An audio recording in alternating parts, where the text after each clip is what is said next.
Olá, eu sou Juliana Fres, sou consultora em comunicação e expressão do Espaço Calmamente e hoje eu vim falar sobre um tema que atinge milhares e milhares de pessoas ao longo do mundo: medo de falar em público. Você já teve esses sintomas como boca seca, mãos trêmulas, pernas bambas, frio na barriga, sensação de desmaio, tontura?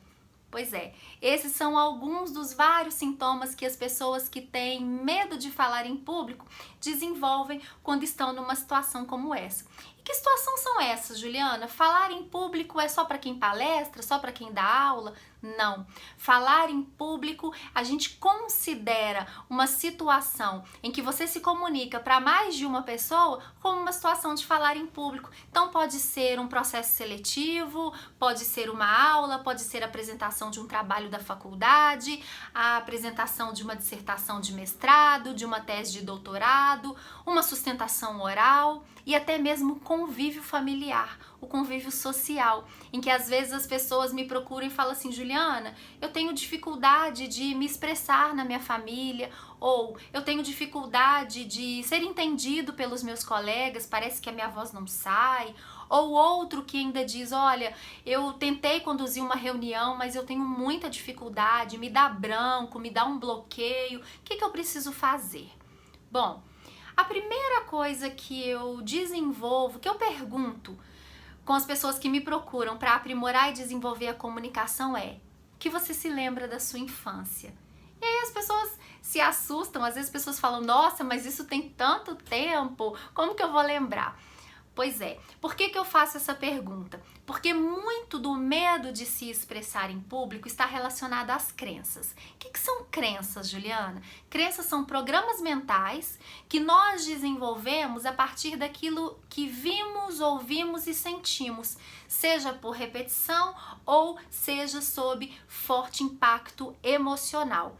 E tudo isso que nós desenvolvemos sob aquilo que nós vimos, ouvimos e sentimos, vão gerando memórias e essas memórias vão gerando sentimentos. E esses sentimentos geram crenças. E as crenças são autorrealizáveis. O que é isso? Elas são autodeterminantes. Por mais que elas não sejam verdadeiras, nós temos a sensação de que elas de fato são reais. Ainda bem que elas não são verdadeiras, porque a gente consegue mudar.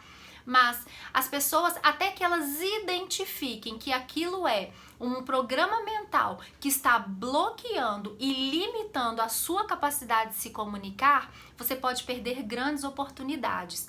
Então, por isso, quando as pessoas me procuram para desenvolver e aprimorar a comunicação e a gente começa a desenvolver um trabalho, o que a gente faz? A primeira coisa é ter o domínio sobre as técnicas de comunicação. É importante respirar adequadamente, articular bem os sons da fala, modular, dar brilho e colorido à voz, e tudo isso a gente consegue através de treino. Nós fazemos as técnicas, instalamos aquele processo e ao longo do treino as pessoas vão desenvolvendo esses aspectos comunicativos e vão conseguindo de fato utilizá-los no discurso, tornando então a comunicação mais eficaz.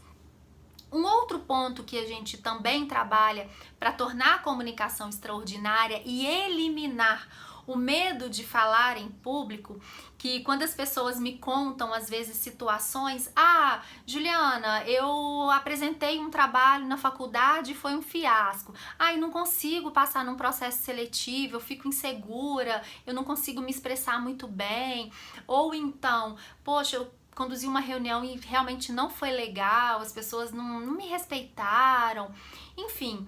Quando a gente passa por essas situações, eu costumo dizer que a gente não tem medo de falar em público, mas sim medo de falhar em público, porque o que a nossa voz da inconsciência nos diz é que nós não somos capazes. Por quê? Porque nós já passamos por uma situação lá atrás em que o resultado não foi bacana. Então, se não foi bacana, instalou-se uma memória e um sentimento ali no nosso cérebro, E essa memória e esse sentimento gerou essa crença de incapacidade. Então as pessoas passam a não acreditar mais na sua capacidade de se expressar de forma extraordinária.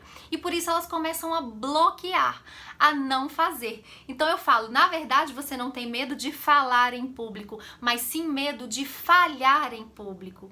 E isso é algo inconsciente que acaba fazendo com que nós percamos algumas boas oportunidades, seja de convívio social, com a família, com os amigos ou até mesmo oportunidades profissionais. Então, o nosso trabalho, além das técnicas de comunicação, é um trabalho de reprogramação dessas crenças. É a gente começar a dar novos estímulos para nossa mente. Por quê? Porque o cérebro, graças à plasticidade neural, ele nos permite gerar novas sinapses, novas memórias, novos sentimentos e com isso novas crenças, fazendo com que a gente então passe a acreditar na nossa capacidade. Se eu acredito em mim, se eu tenho domínio das técnicas de comunicação e treino bastante, não tem porquê eu não desenvolver e passar a ter, então, ao longo da vida, uma comunicação extraordinária. Querendo ou não, a comunicação é o que determina o sucesso ou o fracasso em todas as áreas de sua vida, seja no relacionamento com os filhos, no contexto social, e por isso o trabalho de desenvolvimento da comunicação se torna muito importante. Então eu tô aqui muito mais do que para falar para você sobre como perder esse medo de falar em público, mas para te fazer um convite, para vir para o Espaço Calmamente, desenvolver, fazer uma avaliação da sua comunicação, porque eu tenho certeza que pequenas coisas que a gente pode instalar no dia a dia vão fazer toda a diferença para que você tenha uma comunicação extraordinária. É isso que eu quero para você. Esse é o meu propósito, essa é a minha missão, transformar pessoas comuns em comunicadores extraordinários. Então eu te espero no Espaço Calmamente para que a gente possa juntos desenvolver uma comunicação extraordinária.